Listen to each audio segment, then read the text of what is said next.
Hi everyone, it's your boy Zach, and this is my review of the Golden Age issue number 1 from like 1993.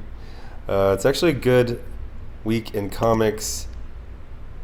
Okay, there you go. Latest issue of the New Gods. There you go. Latest issue of Batman 10. There you go. Latest issue of Marvel Knights The World. Okay, so I said that this was Joe Quesada. Then just some guy said the artist was Richard Isanove. So as far as I can tell, it's Quesada. And then this latest issue of G.I. Joe. That being said, here you go. The last issue of G.I. Joe that I reviewed, the video didn't even get 1,000 views.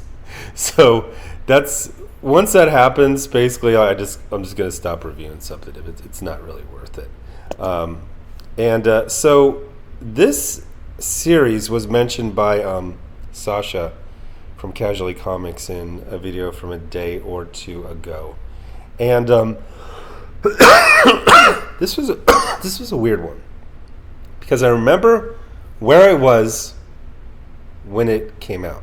I was living in Corpus, and there was literally a comic book shop right next to the apartment. It was amazing. I would go there every day. Although it wasn't, there's different types of comic book shops. This wasn't like a hangout shop. It was very bare bones. But I mean, it was like right there, right next to the apartment. And the way that I would flip through this issue, like every day for a week, and then like once a week until it kind of disappeared into the back issue realm. It was like the Mindy Kaling of comics. Mindy Kaling is, to me, subjectively, almost attractive but not. But close enough to being attractive that my mind always is like, give her another chance. Come on, she lost weight. She's on the Ozempic. It's like, yeah, no. Close, but no. And this is like in a world where they've done studies and like 80% of women are attractive in some way to the average guy. And then with women, 20% of men are attractive to the, it's flipped, you understand. But even then, both with Mindy Kaling and this comic, it is close to being something I would like, and yet not.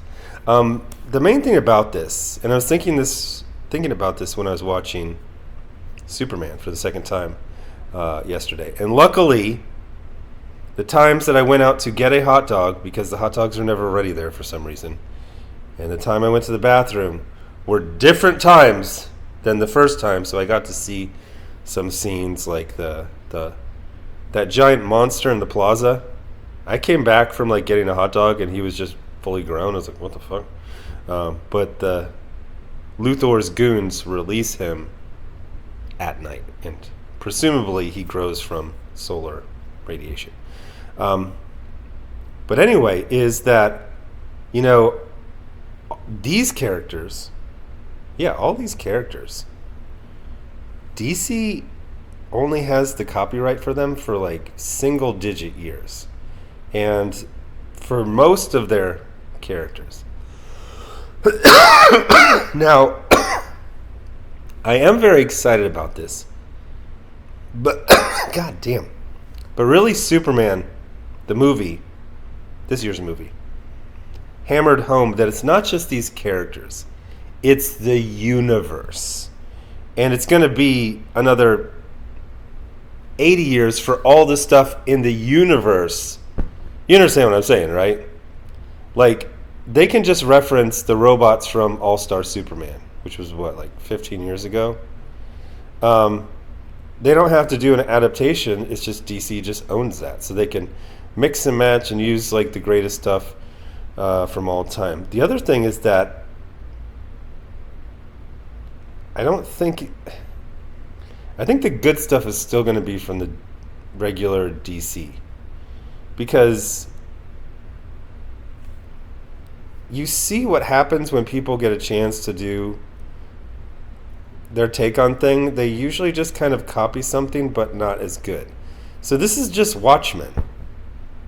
It's just Watchmen with DC characters and a cynical, realistic take on the the golden age, as they say. The art is by Paul Smith. I remember, especially, like, again, this is one of those comics where, or this is one of those pirated comics where it's a photograph of the actual physical comic. So I remember I just really liked the form factor, and I was like, I wanted to like this, like, ooh, this is like superheroes, but like realistic. And I had missed Watchmen by like 2 years when I got into reading comics regularly. So I was like, yeah, it's my turn, but it's like, it's just so worthless. And I mean, even Alan Moore and Frank Miller, they have said multiple times over decades, look, when we did our cynical, realistic take on superheroes, that was just like a goof. That was like a one-off. That was like a Elseworlds. Like, we didn't want comics to be that. And so, would you like some silly golden age characters balding and getting divorced and being sad? No? What's wrong with you? So this was, what is this guy's called? Johnny Triumph or something like that. I really like this art style with the, I don't even know what this is. Some sort of crayon or something.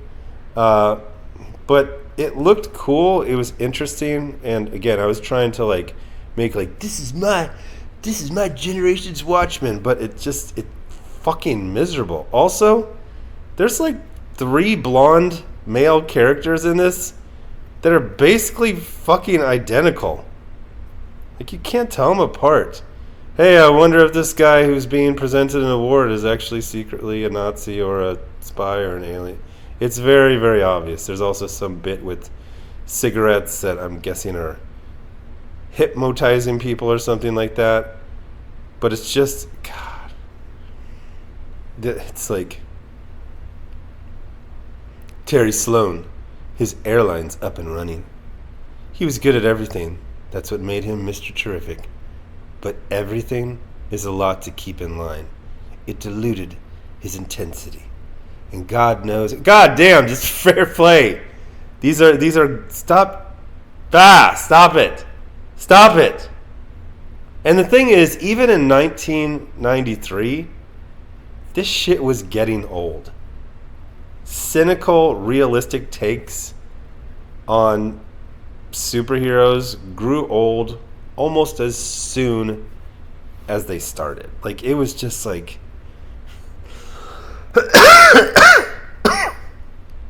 so boring. It's like, and Johnny Quick, that jerk, he separated from his wife, stopped running, stopped smiling, and started smoking. Good riddance to him. It's Johnny Quick, we need your help fast. One might even say quickly. Like, what are you doing? No. Stop doing your... And they do explain the... they do a neat twist. I'm not a DC expert on the whole Spear of Destiny that kept the superheroes out of World War II. Spear of Destiny, I guess, was supposed to control superheroes when they crossed into occupied territory. But actually, there was this guy named Parsifal who could remove their powers, and that was considered to be too much of a propaganda loss. And it's just like I said, it's like 2 slightly balding, miserable blonde guys. God, this isn't fun. One of the things people forget about Watchmen is it had like humor and like fun little action sequences. This is just, she got divorced, but she still loved him, but she cheated, but he cheated, and they both smoked cigarettes. It's like, what is this? This is for grown-ups. No, this shit sucked. It sucked in 1993. It sucks right now. There have been fun, one-off, side quest, realistic takes on superheroes, but I don't know, man. Superman, just flying around and rescuing a squirrel. I fucking love that shit. This is an interesting character, the Atom.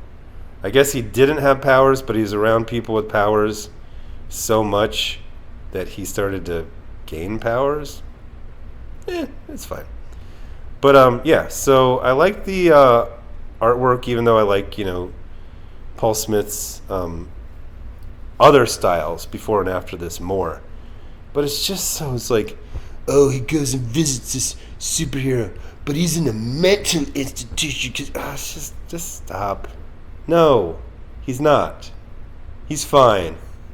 He's being a superhero somewhere and saving the day. God damn, this is so witless. It feels very, not even half-hearted, just going through the motions. James Robinson's like, I'm going to do my take on Golden Age DC heroes. Kind of like Watchmen, but kind of different. It's fine. Whatever. This shit fucking sucks. What is this? Although this is kind of interesting, this half bald eagle, half manhunter character. But yeah, this was... Oh, actually, you know what? This action sequence was pretty good. Yeah. So they go in there. It's they're like killing all these homeless people. Jesus. It's a comic book. It doesn't need to be that fucking dark. But then, yeah, he like takes the Tommy gun, shoots his way, jumps through the window. That was like the one cool part. Whereas actually, it's like, oh man, he's going crazy and he's smoking cigarettes. This shit sucks. Anyway, thanks for watching. Bye.